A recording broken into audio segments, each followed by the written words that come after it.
Je vais être très clair. S'il y en a qui s'attendent à du vrai Saint-Seiya, ne regardez pas ce film.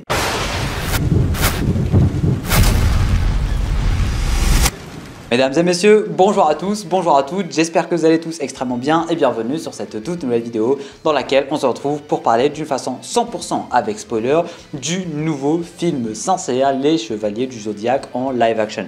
On avait suivi un peu de près l'actualité concernant ce film, les bandes annonces, on avait analysé pas mal de choses sur la chaîne, les fameuses photos et tout. On a suivi ce film sur la chaîne. Du coup, j'étais obligé d'en parler après l'avoir regardé, mais c'est vrai que j'ai pris un peu mon temps quand même pour la simple et bonne raison que j'allais quand même pas regarder ce film au cinéma. J'allais quand même pas regarder un live action de Saint-Seiya au cinéma, un remaster de Saint-Seiya au cinéma. Du coup voilà, j'ai attendu la sortie digitale, il est sorti il y a 2-3 jours maintenant, vous pouvez le trouver un peu partout sur Apple, Amazon et compagnie, vous pouvez le trouver n'importe où, le film est sorti en digital. Du coup, j'ai eu la chance de le regarder, je l'ai regardé et aujourd'hui on va en parler. Parce que oui, je peux pas aller regarder ça au cinéma quand même. Je vais pas payer un peu beaucoup pour aller regarder Saint-Seiya au cinéma. Un film Saint-Seiya en live action, tu vois.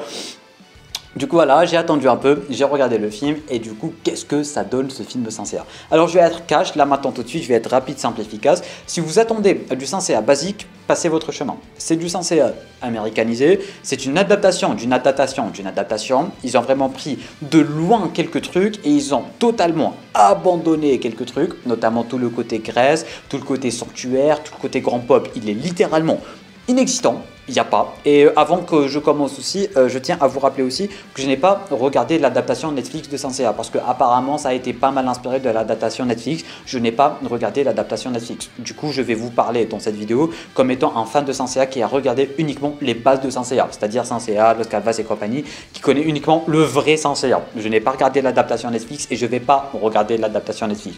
Mais pour le coup, avec le film, j'ai été ma foi plutôt curieux parce que voilà, ça vendait du rêve, le casting, il était ma foi plutôt sympathique. Les chorégraphies, c'était le mec qui avait travaillé sur les chorégraphies de Shang-Chi. Il y avait une bonne idée, tu vois, il y avait une bonne idée, il y avait moyen de faire un bon petit truc. Surtout, il y avait quelques visuels, ma foi, plutôt sympathiques, la statue d'Athéna. Il y avait des trucs, ma foi, plutôt sympathiques qui disaient, ok, peut-être il y a moyen, je regarde le film pour voir ce que ça donne. Et oui, il fallait pas regarder le cinéma, encore une fois. Du coup, voilà, si vous attendez vraiment à du pur Saint-Seiya, passez votre chemin. Il n'y a pas de sanctuaire, il n'y a pas de grand pop, il n'y a pas de Grèce, il n'y a pas tous les chevaliers, c'est vraiment une adaptation d'une adaptation d'une adaptation d'une adaptation. Il y a des trucs qui sont très fidèles, il y a vraiment des trucs, ils ont pris la racine du truc et ils l'ont mis dans le film, et il y a des trucs qu'ils ont totalement inventé. Par exemple, si on prend le personnage de Seiya, parfois tu vois le caractère de Seiya, parfois tu le vois vraiment pas du tout. Mais personnellement, ça m'a vraiment pas dérangé parce que je suis parti du principe en fait que c'était une adaptation d'une adaptation d'une adaptation et que c'était en quelque sorte juste un truc qui a rapport avec Saint-Seiya. C'était comme un spin-off en fait. Ce n'était pas le vrai Saint-Seiya, mais c'était comme si quand je suis parti regarder les films, j'allais regarder en mode ok, je vais regarder un Saint-Seiya de 2023. Je sais pas si vous voyez ce que je veux dire, mais pour le coup, je vais pas vous mentir que j'ai vraiment apprécié ma séance. J'ai vraiment apprécié le fait de regarder ce film. Il y avait de bonnes idées, il y avait de bons trucs, c'était bien chorégraphié et pour le coup, franchement, le mec qui a travaillé sur Shang-Chi, il y avait de très bonnes idées. Alors les chorégraphies, c'était très clairement pas du Saint-Seiya parce que pour ceux et celles qui le savent pas, pour ceux et celles qui ont oublié, Saint-Seiya, ils se battent quasiment jamais. Saint-Seiya, ils se battent quasiment jamais. C'est tout le temps soit des météores de Pégase, soit en fait, c'est juste des coups de loin avec du cosmos. Il n'y a jamais des combats comme dans Dragon Ball, Naruto et compagnie. Ils se tapent quasiment jamais en un contre un, tu vois, c'est généralement tout le temps du cosmos qui est en train de se taper des météores de Pégase, le phénix, etc., etc. Ça n'a jamais été comme ça Saint-Seiya. Et pour le coup, franchement, dans ce film, les scènes de combat sont hyper bien gérées. Il y a de très belles chorégraphies, ça se voit, c'est fluide, c'est sympa, ça donne envie en fait, c'est un petit côté Jackie Chan et tout. Les mouvements de la caméra, ils sont incroyables quand ils sont en train de se battre. Il y a vraiment de très bonnes idées de réalisation, de très bonnes idées de combat et ça, je ne peux pas le nier. Alors, est-ce que c'est du Saint-Seiya ou pas? Je vais pas vous mentir, ce n'est pas du Saint-Seiya parce que, encore une fois, dans Saint-Seiya, ça se bat uniquement avec du cosmos, par les météores de Pégase, par le souffle du je sais pas quoi, chaîne nébulaire, etc.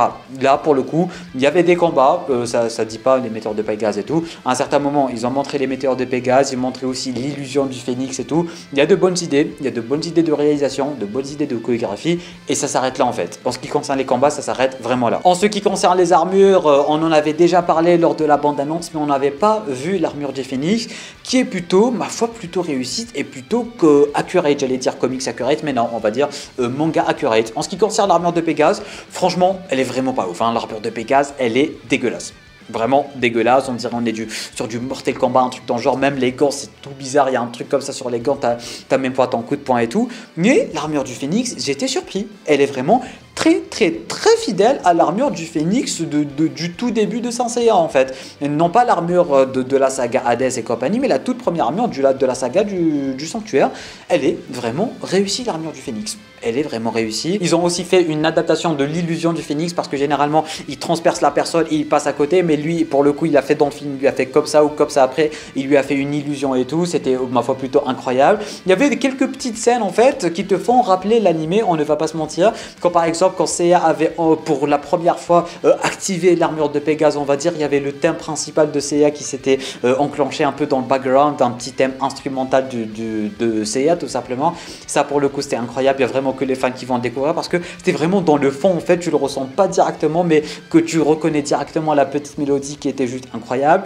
Il y avait aussi la fameuse scène d'entraînement avec Marine, avec la fameuse pierre, il y avait le même discours quand il lui a expliqué le cosmos avec les étoiles et tout, il s'était passé exactement la même chose dans l'animé. Marine a pris une pierre, elle a mis, elle a expliqué assez à le cosmos et tout. Bon, il avait cet âge, il n'était pas aussi grand et tout, mais comme j'étais en train de vous dire en fait, ils ont vraiment adapté une adaptation, ils ont encore une fois adapté cette fameuse adaptation. Il y a des trucs qui sont laissés vraiment comme tels, et il y a des trucs, ils les ont même pas mis, et il y a des trucs qui se sont permis de modifier. C'est vraiment ça. Vraiment, pour vous résumer le film, en fait, c'est exactement ça. Il y a des trucs, ils ont resté tels quels, des trucs qu'ils ont modifiés, et des trucs qu'ils ont totalement laissés à l'oubli. Et pour le coup, vraiment, la petite scène avec Marine, quand Seiya était en train d'essayer de casser le caillou, quand elle lui a expliqué le cosmos, elle lui a parlé des étoiles et tout, c'était vraiment incroyable.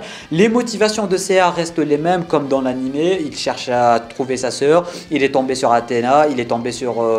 bon, pour le coup, dans le film, ils l'ont appelé comment? Alman Kido, si je dis pas de bêtises. Ouais, pour le film, ils l'ont appelé Alman.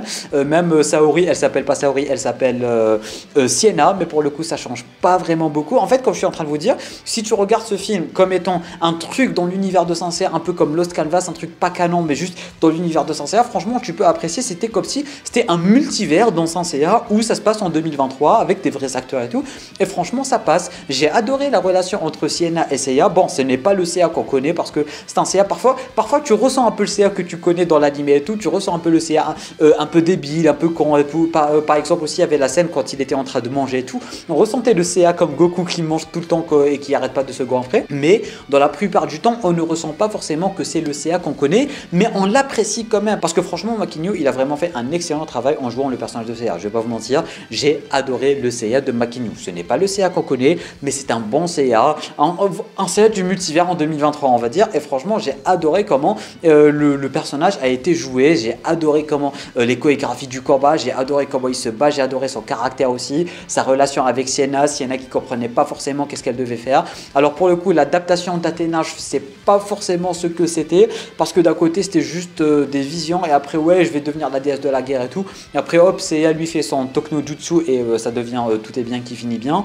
Le personnage de Grad, voilà, je sais pas quoi en penser. Ils ont essayé de grader le grand pop en quelque sorte. Grad c'est le grand pop et le grand pop c'est Grad.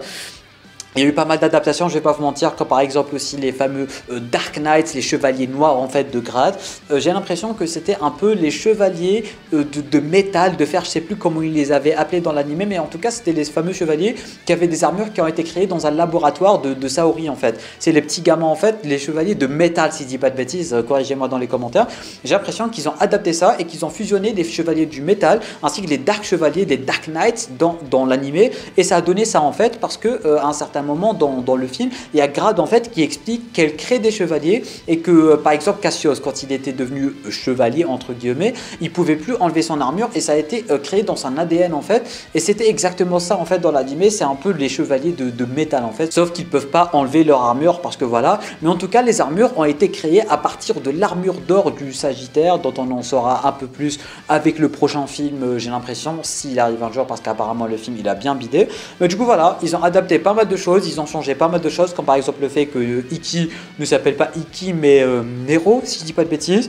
aucune mention de Sean, à part sa petite boucle d'oreille où ça ressemblait à la chaîne de Sean. Je sais pas ce que ça va donner. J'ai peur s'il y a un deuxième film que Sean devienne gay, qu'il soit une fille. Je sais pas, je suis en train de psychoter un peu de partout. Mais voilà, c'est une adaptation d'une adaptation. Il y avait de bonnes idées, il y avait de bons trucs, tout comme il y avait de mauvais trucs, tout comme il y avait de mauvaises idées en fait. Mais si tu pars du principe que c'est juste une adaptation, que c'est un peu un multivers de CA où ça se passe en 2023, franchement, c'était pas mal. L'armure, elle est dégueulasse. Il y avait de bonnes scènes de combat, il y avait des météores de Pégase, il y avait de bons enjeux, on va dire. L'histoire, elle est solide, hein. Je vais pas vous mentir, l'histoire, elle est solide. J'ai vraiment apprécié l'histoire, mais ça s'arrête là. C'est un très bon film. Bon, je vais pas dire un excellent film et tout, et je vais pas dire que c'est une bonne adaptation parce que c'est une mauvaise adaptation. Mais quand tu regardes le film en soi, quand tu sais pas ce que c'est que Saint Seiya, quand tu connais pas ce que c'est que Saint Seiya et que tu regardes, franchement, tu peux apprécier le film.